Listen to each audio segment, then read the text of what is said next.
Hey guys, guess what? It's raining today, so you know what that means. It's sweater time! Sweater weather soup time, sweater weather soup time.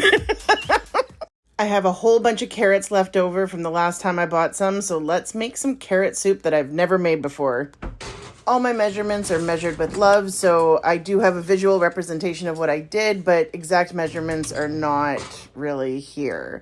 Except I did use about 3 pounds of carrots, peeled them all up, and then chopped them in half so that they could bake a little bit better. Roast, bake. One of those words will do just fine.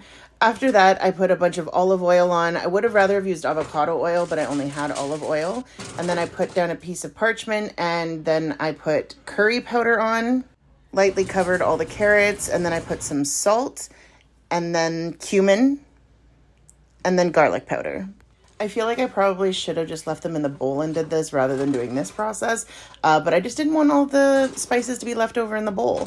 I put them in the oven for 30 minutes to start on 350 to 400. And then I diced up a whole onion and put it to the side. I'm going to give a little bit of an update while the carrots are cooking. So was it yesterday I went to the podiatrist and he gave me 2 options. He said we can do another shot of cortisone in your foot.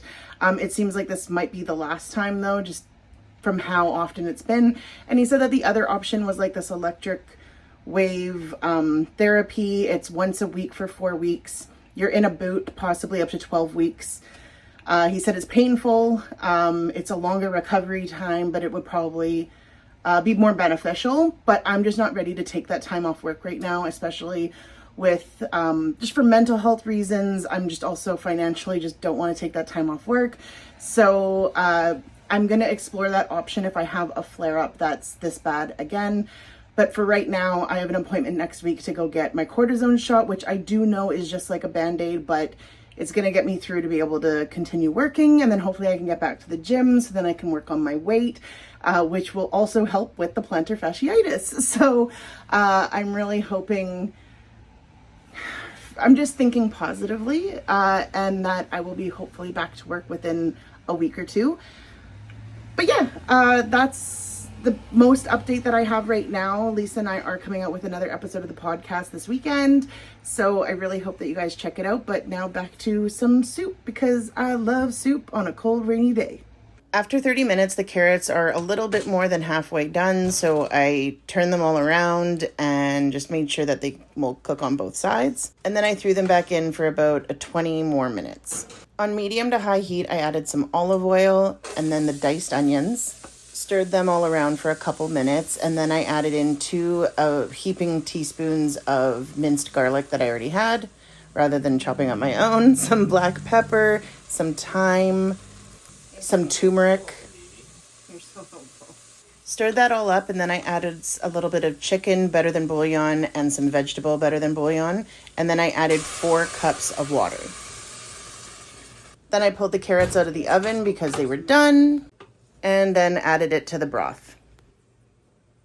I tipped the rest in over the pot because I wanted to get all the spices that were burnt on the bottom of the pan. I stirred that all together, and then I remembered I forgot a cinnamon stick, so I added that to the soup. I let it simmer on low medium for roughly about 20 minutes, and it did have a lot less broth in it than I would have really liked to have had. So I removed the cinnamon stick and then removed it from the heat so that I could use the immersion blender. And then I did add a little bit more water while I was doing the blending, just because it wasn't as thin as I wanted it to be. You don't want it too thin. Like, this is a great consistency right here. I forgot to add in the nutritional yeast because I wanted to add Parmesan, but I thought the nutritional yeast would be so much better, and it was, and it made no difference adding it in after the fact. Now to taste test. Holy crap. That's really good. Babe, come here. Ooh. Blow on it. This is without the cream or anything. Right? No. I decided there's nothing better to pair with this soup than to make a grilled cheese each. I wanted 2 slices, so I cut them all a bit weird because... So I used 3 slices, but I wanted them to be even and not look more like 2 layers, if that makes any sense. I don't know if any of you do that, but I cut them into little pieces so that it's perfect. I was going to add heavy cream to this soup, but I decided to add a cup of Greek yogurt instead. And I added it in third cups just to make sure that it wouldn't curdle. And the soup had also cooled down by now. It was such a great substitute. You could not taste the yogurt even with a whole cup added, because I don't really like the taste of Greek yogurt. So I wanted to make sure it didn't taste like that. So I kept doing a taste test every third of a cup that I was putting in.